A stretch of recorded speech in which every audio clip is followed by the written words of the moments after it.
आज मध्य प्रदेश शासन की मंत्रिपरिषद की बैठक माननीय मुख्यमंत्री डॉक्टर मोहन यादव जी के अध्यक्षता में संपन्न हुई।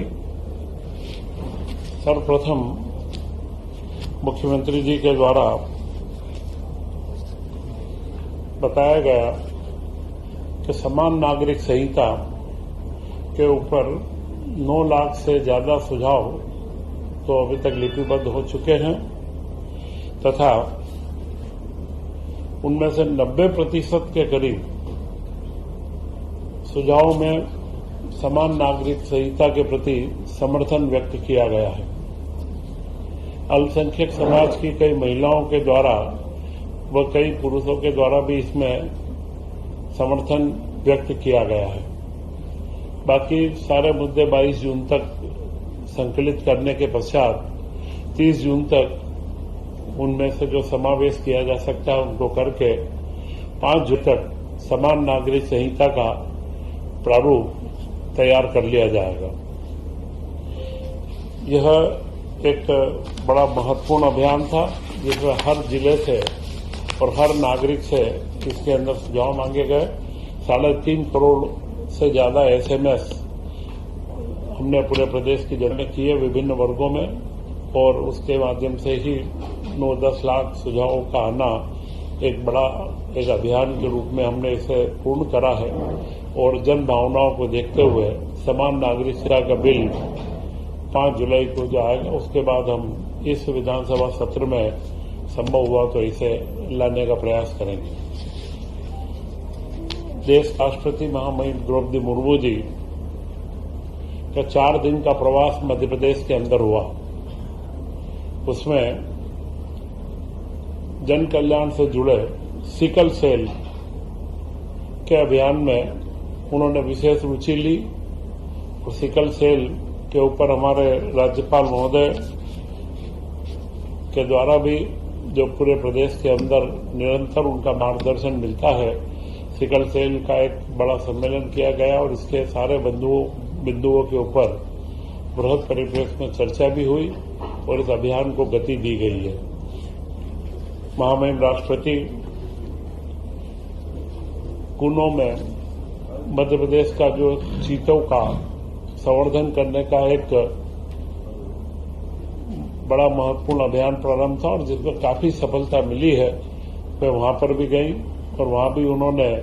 इस पूरे प्रोग्राम को, चीतों के संरक्षण को, चीतों की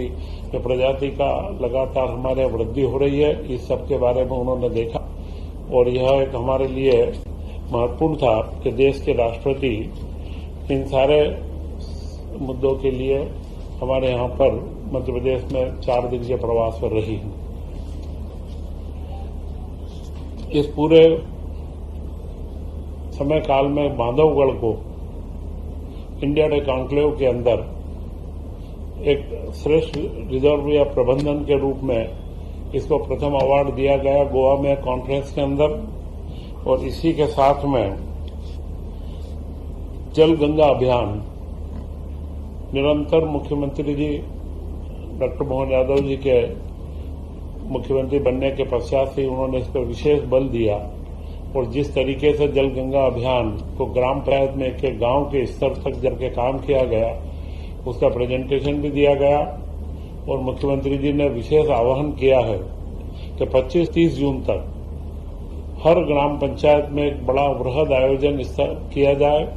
और जो जल संरचनाओं का विकास हुआ है उनके बारे में चर्चा की जाए। वो अन्य जो कार्य बाकी रह गए हैं, जितने भी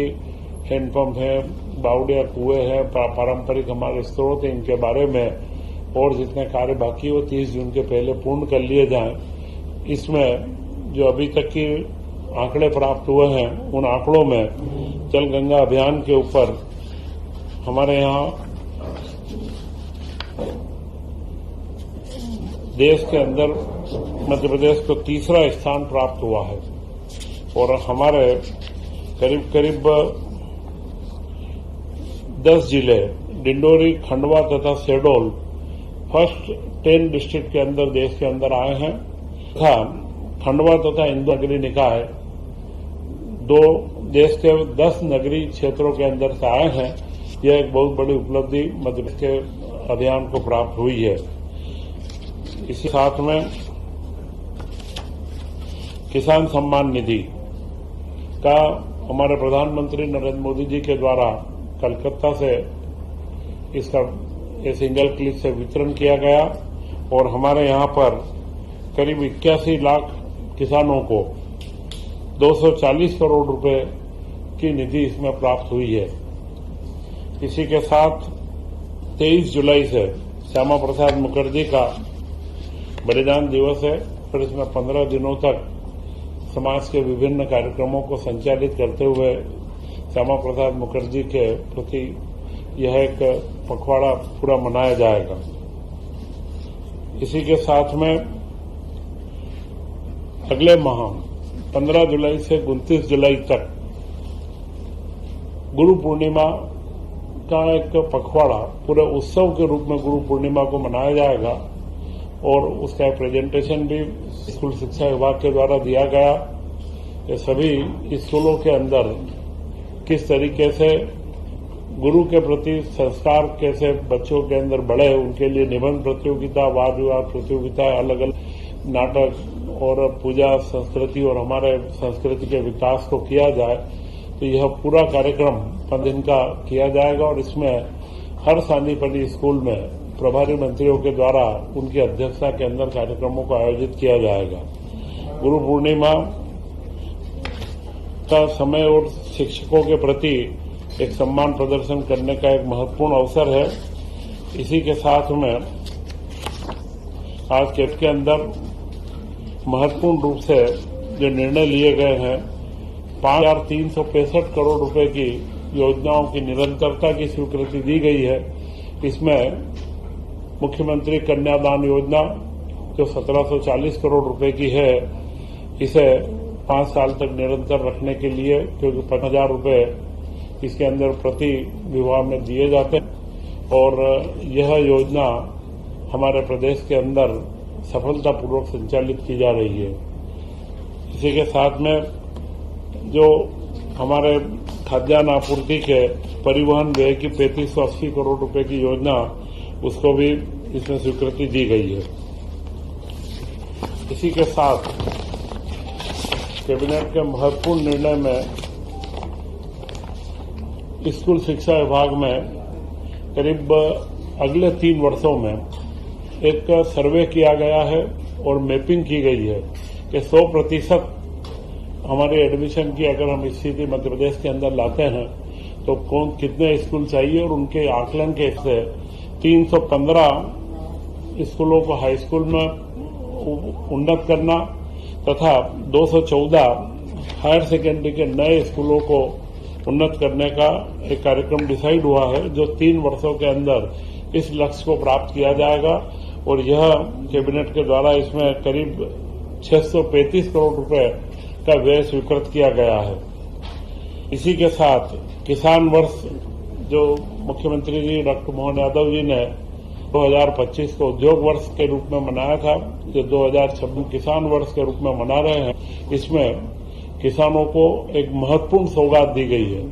कि मध्य प्रदेश में 0% के ऊपर किसानों को ऋण दिया जाता है। वह ऋण करीब 50,000 करोड़ रुपए के आसपास बांटा जा है। अभी उसमें शर्त रहती है कि रबी और खरीफ के अलग अलग ऋण को बैंक के अंदर चुकाना किया जाएगा। तो सुजालपुर जैसे छोटे स्थानों पर भी विधि के विद्यार्थियों के लिए अलग अलग संकाय के साथ में नहीं, अब स्वतंत्र लॉ कॉलेज वहां पर प्रारंभ रहेगा। तो यह सारे निर्णय और इनके साथ में कुछ निरंतरता की जो सारे निर्णय लिए गए हैं, ये आज मुख्य रूप से महत्वपूर्ण कार्यक्रम हमारे जो निर्धारित हुए हैं और मुख्यमंत्री के द्वारा यह निर्देशित भी किया गया है कि जल गंगा संवर्धन व गुरु पूर्णिमा महोत्सव के अंदर अपनी सब मंत्री भागीदारी सुनिश्चित करें। यही मुख्य बिंदु आज के थे। जय हिंद।